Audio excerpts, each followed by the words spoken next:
Bonjour à toutes, bonjour à tous. Aujourd'hui, on est le mercredi 13 mai 2026. Je suis très heureux de vous retrouver dans mon podcast Le français c'est facile avec Adrien. Alors, de quoi on parle aujourd'hui? Je vais vous parler tout à l'heure, dans la deuxième partie, d'une expression française qui est aller par monts et par vaux. Je vous en parlerai tout à l'heure, mais sachez déjà que c'est une expression très poétique. C'est une expression du langage soutenu, et c'est bien de temps en temps de voir, d'étudier des expressions de ce style, parce que si vous arrivez à les placer au bon moment, ça montrera votre maîtrise, votre amour de la langue française. Mais d'abord, comme d'habitude, je vais vous parler d'autre chose. Je vais vous parler un peu d'un rêve que j'ai fait. Alors pas de tout le rêve parce que je ne m'en souviens pas vraiment, mais je vais vous parler d'un moment précis. Et ce moment précis, il est intéressant parce qu'il a un rapport avec l'apprentissage d'une langue. Mais ma question, avant de vous parler de ce rêve, c'est: est-ce que vous avez déjà rêvé dans une autre langue? Peut-être que le français, c'est la deuxième langue que vous apprenez. Il y a votre langue maternelle et puis le français. Peut-être que c'est votre troisième langue. Peut-être que vous avez déjà appris votre langue maternelle, puis l'anglais, comme moi, et une troisième langue qui peut être le français. Moi, c'est le japonais. Donc je parle français, évidemment couramment puisque je suis né en France. Je parle anglais d'un niveau assez correct, pas bilingue, pas extraordinairement bon, mais ça va. Je comprends les films, je comprends les séries, je me débrouille très bien, ou plutôt, je me fais comprendre. Et enfin, troisième langue que j'apprends, le japonais. Pour ceux qui me suivent et qui m'écoutent régulièrement, vous êtes au courant de ça. Pourquoi je vous ai posé la question: est-ce que vous avez déjà rêvé dans une autre langue? Parce que ça vient de m'arriver avec le japonais. Mais tout mon rêve n'était pas en japonais. Je ne disais qu'un seul mot. Et je vais vous raconter ça. En fait, j'étais sur une falaise. Une falaise, c'est une montagne qui est très abrupte, très raide, qui est quasiment à la verticale. Et j'étais en train de monter cette falaise, d'escalader cette montagne, cette falaise, avec une personne que je voyais qui était déjà arrivée au sommet. Et tout d'un coup, je lâche la falaise, je commence à tomber, donc la prise que j'avais cède, craque, et je tombe dans le vide. Et là, je tends le bras vers la personne qui était au-dessus de moi, et je lui crie: Tasukete! Ça veut dire aidez-moi, aide-moi en japonais. Donc je demandais de l'aide à cette personne au-dessus de moi parce que j'étais en train de tomber dans le vide. Et à ce moment-là, je me suis réveillé en sursaut, je me suis réveillé d'un coup en prenant ma respiration, et au lieu de me dire: mince, j'ai fait un cauchemar, c'est horrible, j'étais en train de mourir en tombant d'une falaise, je me suis dit: putain, trop bien, je rêve en japonais. J'étais trop content que dans mon rêve, il y ait un mot de japonais qui apparaisse. Tasukete kudasai, c'est aidez-moi, aide-moi. Et franchement, j'étais trop fier de ça. Parce que c'est quelque chose qu'on ne maîtrise pas. On peut choisir dans la vie réelle, dans la vie quand on est éveillé, de parler une autre langue. On peut évidemment lire un livre dans une autre langue, regarder un film. Tout ça, on le choisit. Mais dans un rêve, on ne le choisit pas. C'est le cerveau qui se repose, qui va penser à des choses et d'autres. Et d'avoir un seul mot de japonais qui sort dans un rêve, pour moi, c'est une fierté, parce que ça veut dire que tous les podcasts que j'écoute, les films que je regarde, les livres que je lis, eh bien, commencent à s'imprégner dans mon cerveau, commencent à vraiment rentrer dans ma mémoire, dans ma façon de penser, et ça, c'est top. Alors pourquoi je vous parle de tout ça? D'abord parce que c'est marrant, et ensuite parce que je voulais en venir à autre chose. Je voulais en venir à une méthode pour améliorer votre pratique du français. Donc pour apprendre le français, il y a plein de méthodes différentes évidemment. Il y a les livres de grammaire, les livres d'exercices, il y a les cours en ligne, les cours en classe, il y a écouter des podcasts, écouter des gens qui parlent français, lire des livres, regarder des films, écouter de la musique. Tout ça c'est très bien, il faut le faire, très bonne méthode. Mais moi je vais vous parler d'autre chose qui est penser français quand vous faites des petites actions du quotidien. Quand vous avez des pensées qui vous viennent dans la tête, par exemple, là je vais vous le dire en français, je dois aller faire les courses. I need to go to the store. Eh bien, quand j'ai ces pensées dans ma tête, de temps en temps, j'essaye de les penser, de les traduire en japonais. I need to go to the store ou je dois aller au supermarché. En japonais, ça fait Konbini ni ikinakia ikenai ou ikinake de wa narimasen, gomen nasai. Et donc ces petites pensées, j'essaie de les traduire, j'essaie de les avoir dans la langue que je veux apprendre. Donc pour vous, c'est le français. Ça peut être des choses que vous devez faire. Ça peut être des idées qui vous viennent. Ça peut être la liste des courses, justement, pour le supermarché. Ça peut être votre programme pour la journée ou pour le lendemain. Ou alors, le soir, vous vous dites dans votre tête à quelle heure est-ce que demain je dois me réveiller. Ce sont des phrases simples, ce sont des pensées pas compliquées, assez simples, assez faciles à traduire. Donc ça, c'est une bonne méthode de pratiquer son français sans que vous ayez à devoir vous asseoir à un bureau et à ouvrir un livre. Après, vous pouvez aussi essayer de penser en français pour les chiffres, donc de compter en français. Par exemple, quand vous comptez des choses dans votre tête. 1, 2, 3, 4, tout ça, vous pouvez le faire en français. On va reprendre l'exemple du supermarché. Quand on vous rend la monnaie, après avoir payé, eh bien vous pouvez regarder les pièces dans votre main et compter les pièces, compter combien on vous a rendu, mais en français. Quand vous avez peut-être une addition à faire, vous pouvez la faire en français. En fait, ce sont des pensées qu'on a toute la journée dans notre langue maternelle qu'il faut arriver, qu'il faut essayer de faire en français, de traduire, de transcrire dans sa tête directement en français. Il y a quelque chose de bien avec ça, c'est que vous n'aurez pas peur d'être jugé.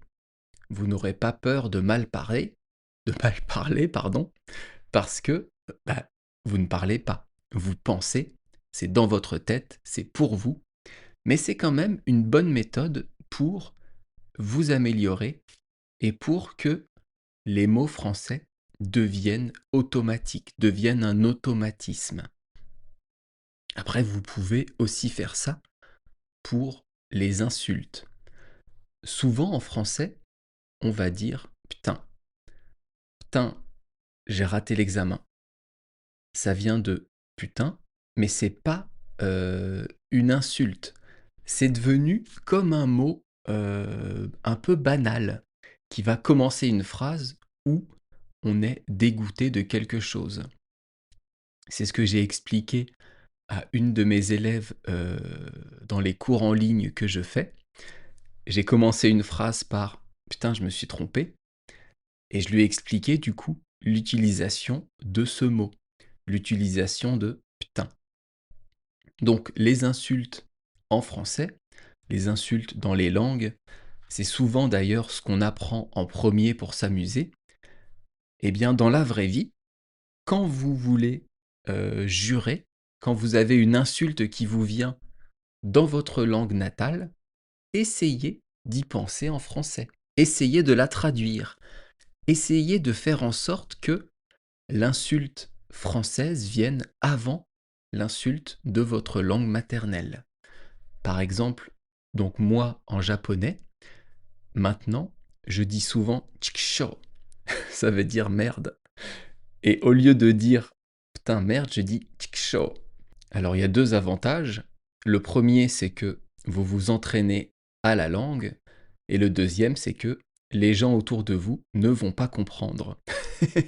Donc vous pouvez dire ce que vous voulez, ça va être super. Donc ça, c'était une pensée que j'ai eue aujourd'hui pour vous permettre de toujours d'améliorer votre français, de vous aider à toujours un peu plus vous imprégner de cette belle langue. Et maintenant, deuxième partie du podcast où je vais vous parler de l'expression française aller par monts et par vaux. Alors, avant de vous expliquer les mots et l'expression, on va écouter un peu la prononciation. Je vais vous la redire doucement et vous allez essayer d'écouter les liaisons. Aller par monts et par vaux. Aller par monts et par vaux. Alors, déjà, dans cette expression, il y a 6 mots. Et la liaison un peu particulière, elle se fait entre le mot mont, M-O-N-T-S, et le mot et, E-T. Il y a un S au mot mont, mais on ne le prononce pas. Des monts, on ne prononce pas le S. Mais comme il y a un mot juste après qui commence par une voyelle, on va faire la liaison. Aller par monts et par vaux. C'est comme si il y avait un Z entre les deux mots. On peut dire aller par monts et par vaux, mais ça va mal sonner. Ça va faire un peu bizarre en français. Donc, tout ça pour vous dire qu'il ne faut pas oublier les liaisons. C'est important quand vous parlez français de faire les liaisons, ou plutôt d'essayer de faire les liaisons. Si vous ne les faites pas, on va comprendre bien sûr, mais pour être un peu plus naturel, puisque maintenant vous avez un bon niveau de français, il faut pour vous faire attention aux liaisons. Ce qu'on ne va pas forcément demander à un niveau A1, on va le demander maintenant pour vous qui êtes intermédiaire et avancé en français. Donc aller par monts et par vaux, ça veut dire quoi? Ça veut dire voyager un peu partout. Ça veut dire parcourir de grandes distances dans une direction, puis dans une autre, aller à un endroit, aller à un autre, aller à droite, aller à gauche. Ça veut dire, en fait, parcourir le monde, aller à l'aventure, sans avoir un trajet défini, sans avoir un trajet précis. Par exemple, si vous avez prévu bientôt de partir dans un pays étranger, est-ce que vous allez tout planifier jour par jour, heure par heure, ou est-ce que vous allez dans le pays et que vous allez vous laisser porter et que vous allez voir où est-ce que vous allez dormir, où est-ce que vous allez aller visiter des choses. Quel type de voyageur vous êtes? Si vous êtes du deuxième type, un peu comme moi, eh bien vous allez par monts et par vaux. Vous allez dans le pays avec votre sac à dos ou votre valise, et puis vous voyagez suivant vos envies. L'autre type de voyageur, c'est quelqu'un qui va tout planifier, tout diriger, minute par minute, heure par heure, en sachant où elle va, dans quel restaurant elle mange, quel musée elle va visiter, à quelle heure, quel jour. Alors, l'année prochaine, je vais essayer d'aller au Japon. J'aimerais aller au Japon et moi, je suis plutôt du genre à ne rien prévoir. Je vais payer mon billet, bien sûr, le vol aller, le vol retour, et après, je vais voir. J'ai envie d'aller à la campagne, discuter avec des Japonais. J'ai envie de me laisser guider. J'ai envie d'aller dans des onsen. Ce sont des bains chauds extérieurs, des thermes chauds. Et je pense que c'est magnifique d'aller dans des onsen, dans des bains chauds l'hiver, alors qu'il fait très froid dehors et très chaud dans l'eau. Enfin bref, tout ça pour vous dire que je vais aller au Japon par Mons et par Vaux. Je vais aller à droite, aller à gauche, je vais visiter des choses, mais sans rien prévoir avant. Alors, si on regarde un peu plus précisément l'expression, je vais vous expliquer les mots. Le premier mot, c'est un verbe, c'est le verbe aller. Et attention à ce verbe parce qu'il se finit en ER, mais ce n'est pas un verbe du premier groupe. C'était d'ailleurs le thème du premier podcast que j'ai fait sur cette chaîne, et c'était aller comme un gant l'expression, et je vous avais déjà expliqué que le verbe aller est un peu particulier, parce qu'il n'est pas du premier groupe, et sa conjugaison est aussi particulière. Par exemple, aller au présent, ça donne je vais, tu vas, il va, nous allons, vous allez, ils vont. Aller au futur, ça donne j'irai, tu iras, il ira, nous irons, vous irez et ils iront. Vous voyez, ça n'a rien à voir entre le présent et le futur. C'est un verbe qui est très utile en français, donc je vous invite à bien le travailler. Ensuite, on a le mot par et mont. Mont, c'est en fait une montagne. C'est un lieu, un endroit qui est en hauteur. On ne dit plus trop les monts, on va dire les montagnes. Sauf quand on va nommer une montagne. Le mont Blanc, qui est la plus grande montagne d'Europe, je crois que sa hauteur c'est 4800 quelque chose mètres, eh bien on dit donc Mont Blanc.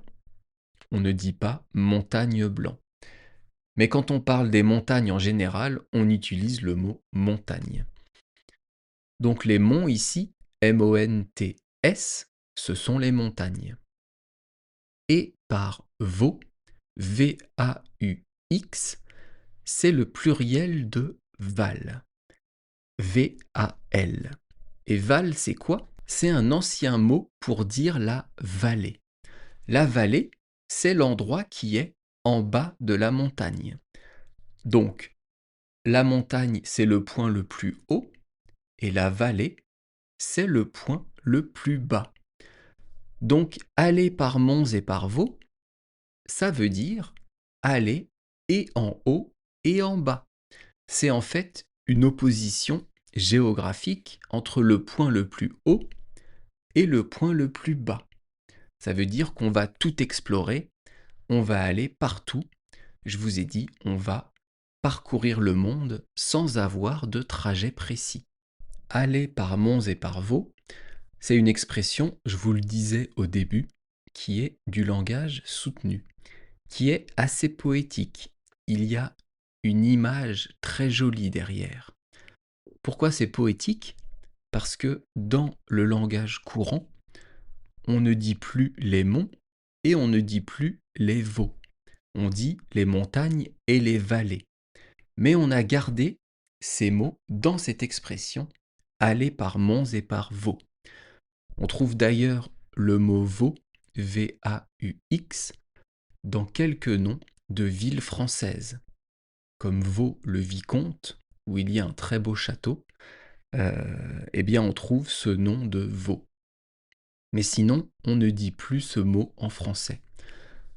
Donc je vous invite à utiliser cette expression avec vos amis, avec votre patron, vos collègues, des personnes dans la rue, avec votre famille, avec qui vous voulez, parce que c'est une très jolie expression qui veut dire parcourir le monde sans programme précis. Aller à droite, aller à gauche, aller, vous avez compris, un peu partout. En anglais, ça se dit up and down the country. Magnifique accent anglais. Alors, qu'est-ce qu'il me reste à vous dire? Comme d'habitude, ça serait top que vous puissiez me laisser un petit commentaire sur YouTube ou alors une bonne note sur vos applications de podcast, là où vous écoutez mon podcast. C'est ça qui permet de faire découvrir mon podcast, ces épisodes, à d'autres personnes. Ce qui est bien aussi, ce qui serait bien, c'est de parler de mon podcast sur Reddit. Si vous êtes dans des groupes pour apprendre le français, eh bien vous pouvez me citer mon podcast, ça serait top, ça serait vraiment un beau soutien pour moi.